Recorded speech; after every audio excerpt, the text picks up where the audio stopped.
Muchas gracias, buenas noches. Me siento muy con un gran compromiso el estar aquí ante ustedes en la Academia Mexicana de Cirugía y el Colegio de Medicina Interna de México. Muchas gracias por la invitación. Además, es algo histórico que el presidente venga representando al secretario. Creo que nunca se había hecho en ningún evento. Un secretario manda al presidente. Entonces me siento muy honrado con esta situación. La verdad es que debemos de estar muy contentos. Con el permiso de la mesa directiva, me voy a permitir entonces dar algunas situaciones en particular de lo que efectivamente se ha comentado en relación al manejo preoperatorio. Como todos ustedes saben, hoy en día la cirugía es un evento cotidiano y gracias al perfeccionamiento que ha alcanzado desde su desarrollo histórico, esta cotidianidad explica que se hayan olvidado las dificultades que entrañaban en un pasado no tan lejano, cuando las complicaciones eran más la regla que la excepción. Y esto se debe en gran parte al refinamiento técnico, porque hay un avance paralelo en disciplinas afines. Hoy participa todo el hospital en general en una evaluación preoperatoria, al perfeccionamiento de las destrezas quirúrgicas que cada día nuestros amigos, bueno, así decía nuestro presidente del colegio, que son nuestros amigos los cirujanos, no, sí lo son, evidentemente, pero nuestros amigos los cirujanos han perfeccionado todas estas destrezas quirúrgicas, por supuesto a la mejor selección de los casos y al progreso también en las técnicas de anestesia, así como una vigilancia transoperatoria y postoperatoria. También el refinamiento técnico se debe a que hay un mejor conocimiento y aplicación de los cuidados postoperatorios. ¿Y cuáles serían las posibilidades de complicaciones? Es importante que conozcamos que toda intervención quirúrgica entraña la posibilidad de que existan posibilidades de complicaciones. Y muchísimas de ellas se asocian con variables clínicas que pueden ser reconocidas desde antes de la cirugía, pero muchas no. Tenemos que valorar siempre cuando vemos a una paciente que se va a operar, si es un paciente sano, bueno, ya si se va a operar no es sano, pero si tiene solamente el problema por el cual va a ser intervenido quirúrgico, o bien que es un paciente con comorbilidades, que desafortunadamente es cuando más ocurre. Y la identificación oportuna de estas variables, de todas las comorbilidades, ha permitido no solo predecir la magnitud del riesgo, sino lo que es más importante, tomar las medidas pertinentes en forma oportuna para reducir la frecuencia de las complicaciones. La cirugía, el acto quirúrgico hoy en día, es un evento muy complejo cuya elección trasciende al equipo quirúrgico, pues involucra, como les decía, prácticamente a todo el hospital. O aquí al colegio. En los últimos tiempos, conforme se han ido utilizando procedimientos que analizan con más precisión las diversas variables fisiológicas, el estudio preoperatorio de los enfermos ha alcanzado niveles cada vez mayores de complejidad y precisión. Ahora es posible recurrir a mediciones hemodinámicas, a pruebas de función respiratoria, a técnicas de evaluación nutricional, a procedimientos hemodinámicos y a muchísimos otros métodos. Sin embargo, en la mayoría de los casos es innecesario recurrir a procedimientos complejos o costosos y simple y sencillamente con una valoración clínica al paciente le puede ir muy bien. En realidad, todos los pacientes ameritan una valoración preoperatoria, todos, aunque sea un joven de 20 años que se va a operar sano de una apendicitis, necesita una valoración preoperatoria. Y los puntos importantes en estas valoraciones preoperatorias van en relación a identificar los riesgos de la cirugía en particular, por supuesto que tomar las medidas pertinentes para reducir el riesgo al mínimo, identificar situaciones que tienen que corregirse antes de la cirugía y predecir eventualidades transoperatorias hay que identificarlas muy tempranamente, estas eventualidades transoperatorias. Hay que preparar equipo y medicamentos que pueden requerirse de acuerdo con esta predicción, porque muchas veces no se tiene prácticamente todo el arsenal farmacológico dentro del quirófano o en la sala de recuperación, y además establecer de antemano rutinas postoperatorias para el caso en cuestión y tomar las provisiones necesarias. Y por supuesto, estimar la conveniencia de intervenir en el momento o posponer el acto quirúrgico. Esto es muy, muy importante. Ahora, ¿quién debe realizar la valoración preoperatoria? A todos los pacientes hay que hacérselas. Y en realidad basta con que el cirujano realice la valoración preoperatoria. Y por supuesto que el anestesiólogo. Y con estos dos grandes personajes que intervienen en forma muy importante, con esto basta para la valoración preoperatoria. Sin embargo, en pacientes que tienen comorbilidades, intervienen otros especialistas. Cardiólogo, neumólogo, nefrólogo, endocrinólogo, etcétera, etcétera. Y por supuesto puede intervenir también el internista como un ente que puede valorar en forma integral al paciente. De tal manera que, de una forma global, la valoración preoperatoria incluye la búsqueda sistemática de enfermedades clínicas o subclínicas que pueden afectar el pronóstico del evento quirúrgico. Además de esa búsqueda clínica, puede ser necesario realizar exámenes complementarios que apoyen o refuten las hipótesis clínicas. Para identificar enfermedades subclínicas existe la costumbre de realizar en cierto modo de manera rutinaria una serie de pruebas de laboratorio y gabinete. Y esas pruebas rutinarias de laboratorio y gabinete que desde hace muchos años la norma oficial mexicana, el Consejo de Salubridad y en la CONAMED, que la tienen también, la Comisión Nacional de Arbitraje Médico, quien juzga a veces los eventos, son algunos exámenes que estrictamente hablando hasta se pudieran obviar. Un electrocardiograma y una placa de tórax, una biometría hemática completa, unos tiempos de coagulación, una glucosa y una creatinina, un examen de orina y un grupo sanguíneo y RH. Pero clínicamente uno hasta podría obviarlos, porque con una buena exploración de corazón puede prácticamente eliminarse el electrocardiograma, una buena exploración de pulmones también, la teleradiografía de tórax saldría sobrando, la biometría hemática también, desde el punto de vista clínico, si el paciente es sano, prácticamente se puede obviar y nosotros podemos dar por enterado desde el punto de vista clínico que si la anemia se traduce clínicamente y la leucopenia se puede traducir clínicamente por infecciones y la trombocitopenia o la trombocitosis también se pueden traducir clínicamente. Si el paciente no tiene desde el punto de vista clínico discrasias sanguíneas, también pudiéramos obviar estos exámenes. Si no tiene datos de glucosa ni de diabetes, también podrían ser obviados estos. De tal manera que, porque hay normas que piden desde el punto de vista del expediente clínico, tenemos que hacer cuando menos estas pruebas rutinarias que aprendí esa palabra, nunca la leí en el diccionario, pero el doctor Lipschitz siempre nos decía, rutina es lo que se hace sin pensar. Entonces, no habría que realmente realizar prácticamente ninguno de estos exámenes.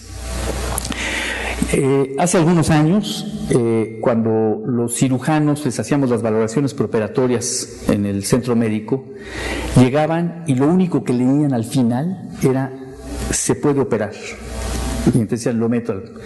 De tal manera que así lo hacen los cirujanos, ¿no? Hasta nada más leen al final, ¿se puede o no se puede operar al grano, no? Porque la nototerapia de la medicina interna, que nos llamaban a veces medicina inventa nuestros amigos cirujanos, era que llegaban, ¿no? Llegaba el paciente a veces en su Mercedes-Benz con el chofer y dos guaruras, dos guardaespaldas. Llegaban, se sentaba el paciente y le decíamos, ¿su casa tiene piso de cemento o de tierra? ¿Convive con gallinas?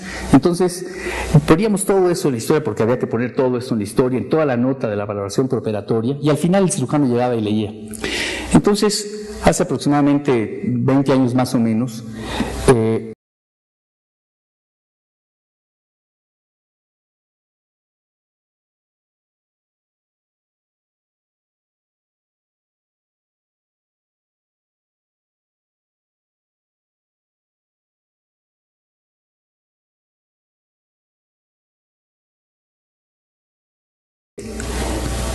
diagnóstico quirúrgico, litiasis vesicular, operación programada, colecistectomía. Esto no excluye una muy buena historia clínica que debe tener.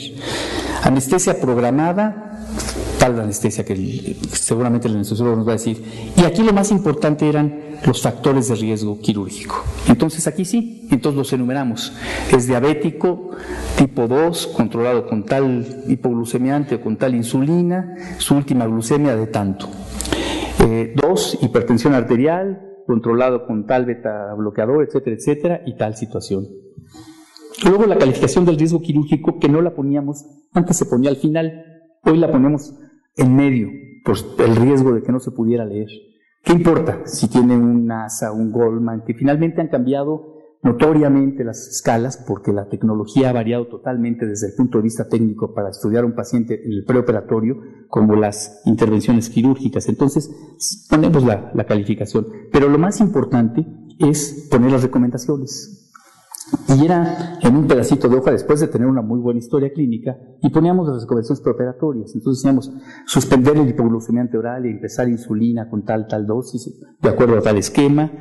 En el transoperatorio, tomarle un glucómetro, y si tiene la glucosa de tanto, administrar tanto de insulina. Y en el postoperatorio, empezar la vía oral y empezar con el hipoglucemiante en cuanto empiece la misma, etcétera, etcétera. Manejar la hipertensión así, asado. Lo que más nos importaba era las recomendaciones. Y nos comentaba en aquella época el doctor Lifshitz, no pongan abreviaturas, porque luego nos parecemos a los oftalmólogos que en sus notas ponen AA, AO, ambos ojos, sí, y no entiende uno nada de cada especialidad. Hoy en día tenemos en un momento determinado ciertas abreviaturas. Entonces, eso es lo importante para que con este pequeño formato nosotros podamos diseñar lo que podría ser. Y hay muchas clasificaciones que no las voy a tocar. Está la clasificación de la ASA, está la clasificación del riesgo quirúrgico de Goldman, están las clasificaciones de Desky, están todas estas clasificaciones, pueden ser modificadas, y de hecho han sido modificadas, y no vamos a tocar prácticamente nada en relación a esto, las clasificaciones, porque finalmente es un puntaje, y que es un puntaje desde el punto de vista epidemiológico, porque nosotros no queremos que que complique a nuestro paciente, y al final todas estas clasificaciones hoy en día pueden ser muy criticadas, porque con toda la tecnología, como les decía, esto se ha modificado, y tenemos que hacer que el porcentaje de complicaciones que nos hablan, por ejemplo, el Goldman, de acuerdo al puntaje del 25-30% de complicaciones, todo esto cambia. Entonces, con todo esto, pues intentamos, en un pequeño librito que editó hace muchos años el doctor Lifshitz, la primera edición, luego salió la segunda, la tercera, y está por salir en estos meses la cuarta edición, de casi dar recetas de cocina. Las recetas de cocina son muy malas en medicina, son pésimas en medicina, pero era dar algunos lineamientos y algunas pautas de decir qué hacemos con todas estas enfermedades que se encuentran aquí, entre otras más, y decir qué hacer en el pre, en el trans y en el postoperatorio. Claro, cada paciente es individual y tendrá que, en un momento determinado, valorarse en particular. Voy a poner algunos ejemplos muy rápido de lo que serían algunos casos de la evaluación preoperatoria. Por ejemplo, es un hombre de 20 años de edad, sano prácticamente, y que resulta que un día tuvo diarrea, y él, por su propia cuenta, se tomó ciprofloxacino, ¿sí? Y se le quitó la diarrea. Y entonces, un día caminando, tuvo una ruptura del tendón de Aquiles. Es un caso de la vida real del centro médico. Tuvo una ruptura del tendón de Aquiles y le pusieron corticosteroides locales de depósito, pero por no ceder la sintomatología, fue con el ortopedista y decide hacerle una cirugía del tendón de Aquiles, el paciente. ¿Y qué es lo que pasa después de esto? Se pide una valoración preoperatoria. El internista que hizo la evaluación preoperatoria dijo, pues es un hombre sano, no tiene ningún antecedente, no es diabético, no es hipertenso, no es... Sí, entonces, en el transoperatorio hace un paro cardiorrespiratorio, se queda en estado de vegetativo, yo le llamo, se queda en estado vegetativo, hace un paro cardiorrespiratorio, se vuelve un problema médico legal.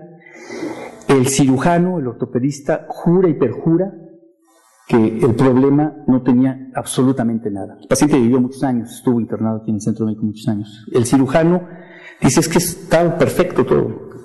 Y el anestesiólogo jura y perjura, es todo perfecto. El internista que hizo la valoración preoperatoria jura y perjura también que estuvo todo perfecto. ¿En dónde pudieron ocurrir algunas de las situaciones? La primera es que ante una diarrea aguda, primera falla, no hay que dar antibióticos. No hay que dar antibióticos. Solamente algunas gentes que vienen de Filadelfia y tienen diarrea, bueno, eso lo valoramos después y luego lo platicamos. Pero bueno, en general no hay que dar antibióticos, ¿sí? La ciprofloxacina, primera indicación, ¿sí? Luego tuvo una ruptura del tendón de Aquiles. ¿Por qué pensamos que pudo haber tenido la ruptura del tendón de Aquiles? Probablemente por la ciprofloxacina. Es una complicación, no muy frecuente, pero es una complicación. Porque él jura que no se cayó, él iba caminando, era un... ¿sí? Le dieron corticosteroides, el primer, sí, para ver si mejoraba. Le hicieron una cirugía del tendón de Aquiles. La valoración preoperatoria dijo, tiene ASA 1 de 5, Goldman nada, sí, todo perfecto. Y el paciente hace un paro cardiorrespiratorio. Y revisando retrospectivamente el expediente, el paciente lo que tuvo es que murió de una hipoglucemia, de una hipercalemia y de una hipotensión arterial. Y esto se debe fundamentalmente a una insuficiencia suprarrenal. ¿Y por qué tuvo esta insuficiencia suprarrenal? Porque usó corticosteroides de depósito en el último año. De hecho, es algo que a veces no preguntamos con tanta insistencia en los pacientes que se van a operar. Y basta una sola dosis de corticosteroides en el último año para que el paciente pueda tener una insuficiencia suprarrenal, y cuando es sometido a estrés, este paciente se pudo haber salvado prácticamente si le hubieran dado una dosis de estrés. Aquí podemos ver, creo que no pueden verlo ustedes, pero bueno, son los corticosteroides. Entonces, cuando dan corticosteroides de acción breve, de acción corta, como por ejemplo la hidrocortisona o el cortisol, la cortisona, en México ya no tenemos tabletas de cortisona que antes teníamos de 25 miligramos, supongo que en Filadelfia sí las debe de haber. Las de acción intermedia o las de acción prolongada, sí, basta 2 semanas en el último año para que haya tomado estos fármacos, basta 1 semana de acción intermedia, o basta una sola dosis en el último año,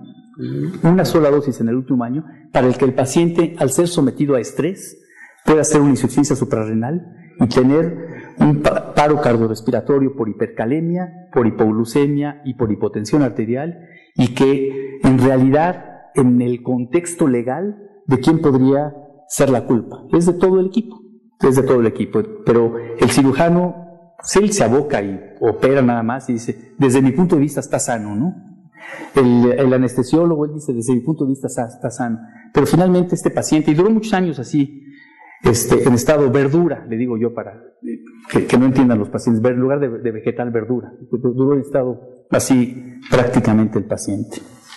Y bueno, estas son algunos de los ejemplos en donde los pacientes con insuficiencia renal crónica, estas son parte de las recetas de cocina que tenemos en el pequeño libro, no es propaganda, se los vamos a regalar, en donde, bueno, no sé si se los vamos a regalar, en donde a iniciativa del doctor Lifshitz se hizo este libro, en donde ponemos las cirugías urgentes y las cirugías selectivas, y si son menores y si son mayores, qué hacer en los estados trans y postoperatorio de cada una de las comorbilidades. Por supuesto que hay pacientes que no podemos predecir algunas comorbilidades.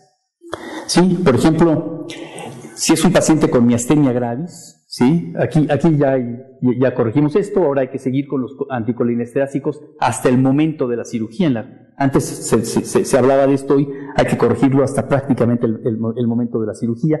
Pero sí, por ejemplo, en estos pacientes con miastenia gravis hay que tomar en cuenta que hay muchos medicamentos que pueden deteriorar la función muscular y prolongar el estado de intubación del paciente y hacer que el paciente quede intubado durante mucho tiempo.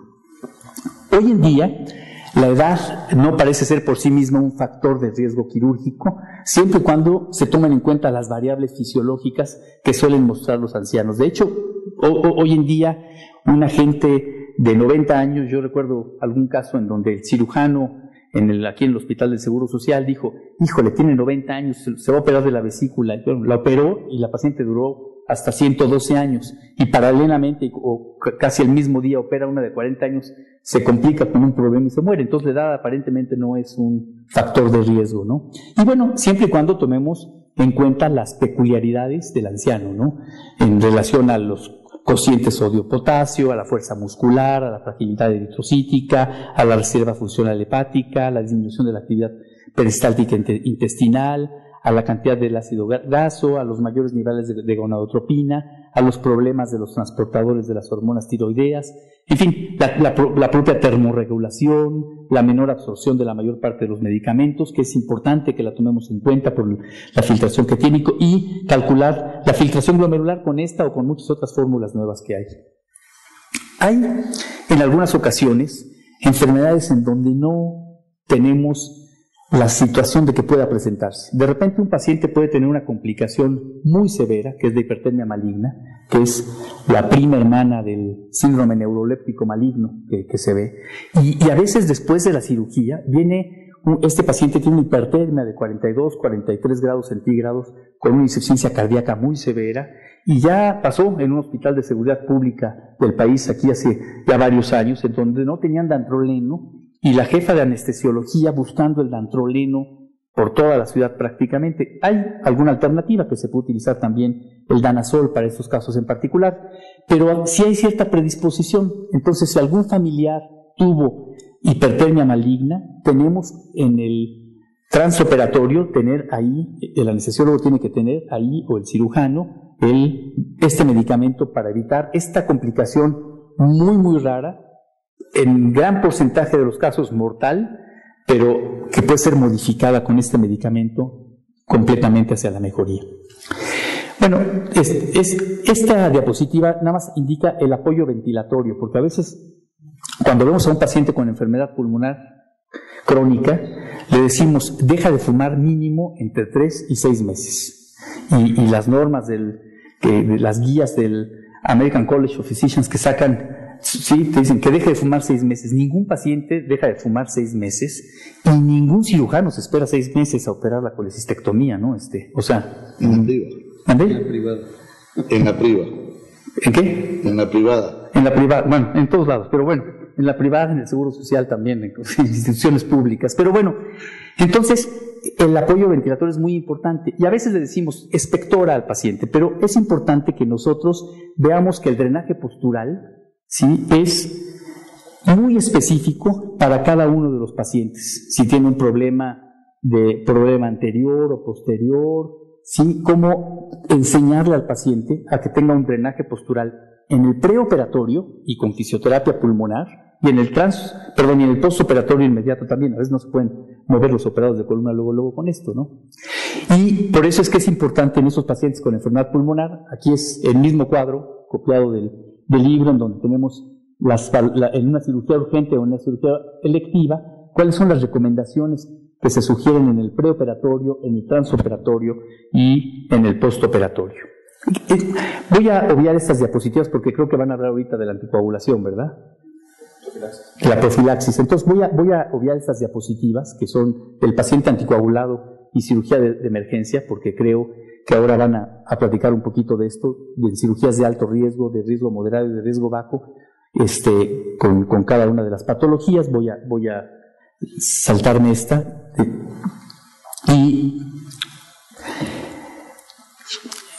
¿Qué hacer, por ejemplo, en pacientes cirróticos? Los pacientes cirróticos, pues a veces hay que operarlos. Los pacientes cirróticos hay que operarlos porque tienen mayor predisposición a litiasis vesicular, por un lado, pero pueden hacer una apendicitis también, o pueden hacer cualquier otra eventualidad que los lleve a quirófano a los pacientes. Y entonces estos pacientes cirróticos, generalmente en el transoperatorio, pueden sangrar, y pueden sangrar muchísimo por fibrinolista normal primaria. Esta entidad que ocurre tanto en cirróticos como en cáncer de la próstata pueden sangrar.